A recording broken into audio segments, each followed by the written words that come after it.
18 দিনে মেট্রো রেলের আয় 20.5 কোটি টাকা।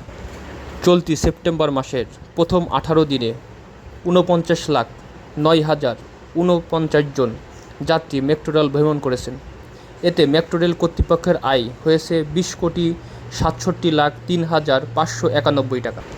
বৃহস্পতিবার বিকালে ঢাকা ম্যাস ট্রানজিট কোম্পানি লিমিটেডের ডিএসটিসিএল প্রধান কার্যালয়ে আয়োজিত কনফারেন্সে এই তথ্য জানান ডিএমটিসিএল এর ব্যবস্থাপনা পরিচালক মোহাম্মদ আব্দুর রউফ।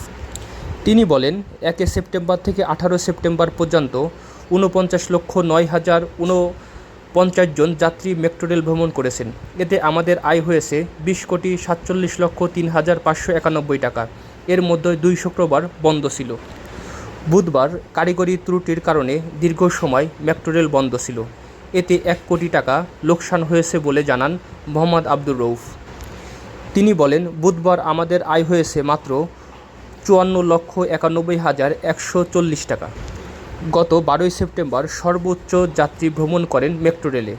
এই বিষয়ে মোহাম্মদ আব্দুর রউফ বলেন, এই দিন 3,43,892 জন যাত্রী মেট্রো রেলে ভ্রমণ করেন।